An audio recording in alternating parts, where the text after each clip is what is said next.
এতদিন আমরা জানতাম ইথানল মানেই হলো সেই জৈব জ্বালানি বা বায়োফিউয়েল যা পেট্রোলের সঙ্গে মিশিয়ে গাড়ি চালানো হচ্ছে। খনিজ তেলের আমদানি কমাতে এবং দূষণ নিয়ন্ত্রণে মোদী সরকার বিগত কয়েক বছর ধরে পেট্রোলে ইথানল মেশানোর ওপর ব্যাপক জোর দিয়েছে। কিন্তু এবার এই জ্বালানি ঘিরেই এক অভাবনীয় এবং বৈপ্লবিক পরিবর্তনের খসড়া তৈরি হচ্ছে ভারতের নীতি নির্ধারকদের অন্তরে। ভারতের কেন্দ্রীয় সরকারের লক্ষ্য এবার আর শুধু গাড়ির ইঞ্জিন নয়, এবার লক্ষ্য সরাসরি আপনার ঘরের রান্নাঘর। ঠিকই শুনছেন, খুব শীঘ্রই রান্নার গ্যাসের পাশাপাশি ভারতের হেসেলে জায়গা করে নিতে চলেছে ইথানল। একটা জাতীয় স্তরের অগ্রণী অর্থনৈতিক সংবাদ মাধ্যমের সাম্প্রতিক প্রতিবেদন অনুযায়ী কেন্দ্রীয় পেট্রোলিয়াম ও প্রাকৃতিক গ্যাস মন্ত্রক এলপিজির সমান্তরাল এক মূল ধারার রান্নার জ্বালানি হিসেবে ইথানলকে বাজারে আনার জন্য একটা ব্যাপক নীতিগত কাঠামো বা পলিসি ফ্রেমওয়ার্ক তৈরি করছে। সংশ্লিষ্ট সূত্রের খবর, সবকিছু ঠিকঠাক থাকলে খুব শীঘ্রই এই নতুন বিকল্প পরিচ্ছন্ন রান্না নীতি চূড়ান্ত রূপ পেয়ে সাধারণ মানুষের সামনে চলে আসতে পারে। তবে এই প্রস্তাব বা নীতি রূপায়িত হবার মানে এই নয় যে রাতারাতি এলপিজি সিলিন্ডার বাজার থেকে গায়েব হয়ে যাবে। সরকার আসলে এলপিজির ওপর দেশের মানুষের 100% নির্ভরতা কমিয়ে একটা শক্তিশালী এবং পরিবেশ বান্ধব বিকল্প তৈরি করতে চাইছে। সাধারণ গৃহস্থালী রান্নাঘর থেকে শুরু করে বড় বড় রেস্তোরাঁ, হোটেল বা বাণিজ্যিক হেসেল সব জায়গাতেই রান্নার গ্যাসের পাশাপাশি ইথানল চালিত ওভেনের এক বিশাল বাজার তৈরি করাই এখন দিল্লির অন্যতম প্রধান লক্ষ্য। এই আকস্মিক এবং বড়সড় সিদ্ধান্তের পেছনে রয়েছে ভারতের একটা অত্যন্ত ইতিবাচক অর্থনৈতিক সংকট, আর তা হলো প্রয়োজনের চেয়ে অতিরিক্ত ইথানল উৎপাদন বা ইথানল সারপ্লাস। বিগত কয়েক বছরে কেন্দ্রীয় সরকারের ক্রমাগত উৎসাহ এবং ভর্তুকির জেরে দেশে ইথানল উৎপাদনের এক অভূতপূর্ব এবং অভাবনীয় জোয়ার এসেছে। সরকার ইতিমধ্যে দেশ জুড়ে পেট্রোলে 20% ইথানল মিশ্রণের লক্ষ্যমাত্রা সফলভাবে অর্জন করেছে, যার ফলে দেশে ইথানল তৈরির একটা বিশাল এবং মজবুত পরিকাঠামো গড়ে উঠেছে। পরিসংখ্যান বলছে বর্তমানে ভারতের বার্ষিক ইথানল উৎপাদন ক্ষমতা 20 বিলিয়ন বা 2000 কোটি লিটার ছাড়িয়ে গিয়েছে। চলতি আর্থিক বছরে এর সঙ্গে আরও 400 কোটি লিটার উৎপাদন ক্ষমতা যুক্ত হতে চলেছে। এর মধ্যে পেট্রোলে মেশানোর জন্য প্রয়োজন হচ্ছে প্রায় 1100 কোটি লিটার। অন্যদিকে মদ প্রস্তুতকারক সংস্থা, ওষুধ শিল্প এবং রাসায়নিক কারখানা সব মিলিয়ে ব্যবহার করছে আরও 300 থেকে 350 কোটি লিটার। এরপরেও ভারতের হাতে প্রতি বছর প্রায় 800 কোটি লিটার অতিরিক্ত বা সারপ্লাস ইথানল উদ্বৃত্ত থেকে যাচ্ছে। পরিবহন ক্ষেত্র বা অন্যান্য শিল্প এই বিপুল পরিমাণ উদ্বৃত্ত ইথানল একাকী শোষণ করতে পারছে না। ফলে এই অতিরিক্ত উৎপাদনকে কাজে লাগিয়ে নতুন চাহিদা তৈরি করাই এখন সরকারের প্রধান চ্যালেঞ্জ। এই উদ্বৃত্ত ইথানলকে যদি অলস অবস্থায় ফেলে না রেখে শুধু বিদেশে রপ্তানি না করে দেশের মানুষের রান্নার কাজে ব্যবহার করা যায়, তবে তা দেশের অর্থনীতিতে এক নতুন মাত্রা যোগ করবে।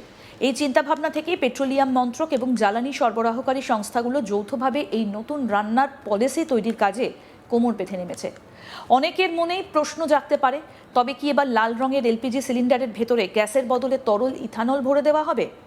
উত্তর হলো একদমই নয়। ইথানল ব্যবহারের পদ্ধতি রান্নার গ্যাসের চেয়ে সম্পূর্ণ আলাদা হতে চলেছে। এর জন্য বাজারে আসবে বিশেষ প্রযুক্তিতে তৈরি ইথানল সামঞ্জস্যপূর্ণ স্টোভ এবং বিশেষ ধরনের ফিউয়েল কন্টেনার বা জ্বালানি পাত্র। কেন্দ্রীয় সড়ক পরিবহন ও সড়ক মন্ত্রী নীতিন গডকরি ইতিমধ্যেই একটা সম্পূর্ণ দেশীয় প্রযুক্তিতে তৈরি ইথানল কুকিং স্টোভের প্রোটোটাইপ জনসমক্ষে প্রদর্শন করেছেন।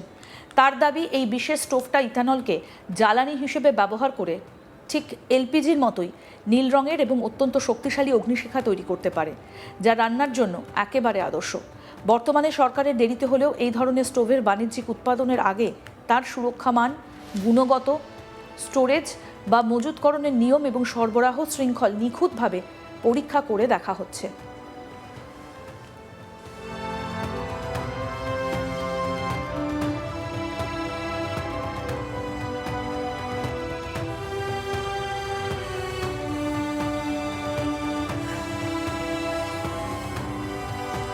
ভারতের মতো বিশাল একটা দেশে, যেখানে উজ্জ্বলা যোজনার মাধ্যমে ঘরে ঘরে রান্নার গ্যাস পৌঁছে দেওয়া হয়েছে, সেখানে সরকার কেন আবার নতুন করে ইথানলের পেছনে ছুটছে? এর নেপথ্যে রয়েছে ভারতের গম্ভীর ভূরাজনৈতিক এবং অর্থনৈতিক বাধ্যবাধকতা। প্রথমত, এটা ভারতের শক্তি নিরাপত্তা বা এনার্জি সিকিউরিটিকে এক ধাক্কায় অনেকটা বাড়িয়ে দেবে। ভারত তার প্রয়োজনের সিংহভাগ এলপিজি বিদেশ থেকে আমদানি করে। বিশেষ করে মধ্যপ্রাচ্যের উপসাগরীয় দেশগুলোর ওপর এই নির্ভরতা মারাত্মক বেশি। কিন্তু সাম্প্রতিক সময়ে পশ্চিম এশিয়ায় যেভাবে যুদ্ধ এবং ভূরাজনৈতিক উত্তেজনা ছড়াচ্ছে, তাতে ভারতের তেল এবং গ্যাসের সরবরাহ বারবার বিঘ্নিত হওয়ার আশঙ্কা তৈরি হচ্ছে। কৌশলগতভাবে অত্যন্ত গুরুত্বপূর্ণ স্ট্রেট অফ হরমুজ বা হরমুজ প্রণালী যদি কোনো কারণে অবরুদ্ধ হয়ে পড়ে তবে ভারতের এলপিজি সরবরাহ লাইনে টান পড়বে। অতীতে এমন সংকটের আঁচ ভারত পেয়েছে বলেই রাষ্ট্রায়ত্ত তেল সংস্থাগুলো একদিনে যেমন 30 দিনের জন্য জরুরি এলপিজি মজুত ভাণ্ডার গড়ার কাজ করছে, অন্যদিকে তেমনি ইথানলের মতো সম্পূর্ণ অভ্যন্তরীণ এবং বিকল্প উৎস তৈরি করতে চাইছে। দ্বিতীয়ত, এর ফলে দেশের কৃষকেরা সরাসরি উপকৃত হবেন। ইথানল তৈরি হয় মূলত আখ, ভুট্টা এবং বিভিন্ন নষ্ট হয়ে যাওয়া উদ্বৃত্ত খাদ্যশস্য পচিয়ে। রান্নাঘরে ইথানলের চাহিদা বাড়লে দেশের কৃষকেরা তাদের ফসলের আরও দাম পাবেন এবং গ্রামীণ অর্থনীতি এক অভাবনীয় গতি পাবে। খনিজ তেলের জন্য যে টাকা বিদেশের পকেটে যেত তা দেশের কৃষকদের ঘরে আসবে। তৃতীয়ত, এটা পরিবেশের জন্য অত্যন্ত ভালো। ঐতিহ্যবাহী অন্যান্য জ্বালানি, এমনকি কিছু ক্ষেত্রে এলপিজির তুলনায় ইথানলের দহনের ফলে ক্ষতিকারক কণা বা পার্টিকুলেট এমিশন অনেক কম হবে। ফলে এটা একটা সম্পূর্ণ পরিবেশ বান্ধব এবং গ্রিন এনার্জি অপশন হিসেবে আত্মপ্রকাশ করতে চলেছে।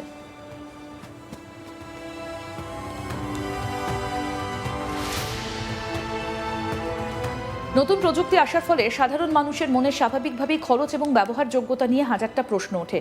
প্রথম কথাই হলো, আপনার বাড়িতে থাকা বর্তমান এলপিজি ওভেনে ইথানল ব্যবহার করা যাবে না, কারণ ইথানল ও এলপিজির দহন ক্ষমতা এবং চরিত্র আলাদা।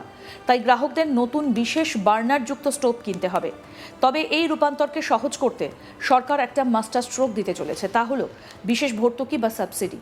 রিপোর্টে স্পষ্ট ইঙ্গিত দেওয়া হয়েছে যে সাধারণ মানুষকে ইথানল স্টোভ ব্যবহারে উৎসাহিত করতে সরকার এককালীন মূলধনী ভর্তুকি বা স্টোভ কেনার খরচে বড় ছাড় দিতে পারে। এর পাশাপাশি ইথানল জ্বালানি কেনার ওপরেও স্থায়ী আর্থিক সহায়তার ব্যবস্থা রাখা হতে পারে। খরচের দিক থেকে এটা এলপিজির চেয়ে সস্তা হবে কিনা তা এখনও 100% নিশ্চিত নয়, কারণ সরকার এখনও ইথানল কুকিং ফিউয়েলের চূড়ান্ত মূল্য নির্ধারণের কোনো অফিসিয়াল মডেল ঘোষণা করেনি। তবে বাজার বিশেষজ্ঞদের দাবি, সরকার যদি প্রতিযোগিতামূলক দামে এবং সঠিক ভর্তুকি দিয়ে ইথানল সরবরাহ করতে পারে তবে তার রান্নার মাসিক খরচ অনেকটাই কমিয়ে দেবে। অবশ্যই মেগা প্রজেক্টের সামনে চ্যালেঞ্জও কম নয়। দেশ জুড়ে ইথানল সরবরাহের জন্য এক সম্পূর্ণ নতুন সাপ্লাই চেন গড়ে তুলতে হবে। এর পাশাপাশি ভারী মাত্রায় আখ চাষের জন্য যে বিপুল পরিমাণ জলের প্রয়োজন হয় তা পরিবেশের ওপর কেমন প্রভাব ফেলবে, কিংবা জ্বালানি তৈরি করতে গিয়ে দেশের খাদ্যশস্যের ভাণ্ডারে টান পড়বে কিনা, এই বিতর্কও রয়েছে। যদিও সরকার দাবি করছে যে আখের পাশাপাশি নষ্ট শস্য এবং ভুট্টা ব্যবহারের ফলে খাদ্য সুরক্ষায় কোনো সমস্যা হবে না। সবশেষে বলা যায়, 2050 সালের মধ্যে এলপিজি ভর্তুকি বাবদ সরকারের প্রায় 2 লাখ কোটি টাকা বাঁচানোর যে লক্ষ্যমাত্রা রয়েছে, ইথানল নীতি সেখানে এক তুরুপের তাস হতে পারে। গাড়ির ট্যাঙ্কের পর এবার আপনার বাড়ির কড়াইয়ের নিচের আগুনটাও যদি দেশের তৈরি জৈব জ্বালানিতে জ্বলে ওঠে তবে তা ভারতের আত্মনির্ভরতার ইতিহাসে এক ঐতিহাসিক মাইল ফলক হয়ে থাকবে। আরও আপডেট পেতে দেখতে থাকুন আজ তাক বাংলা, সাবস্ক্রাইব করুন।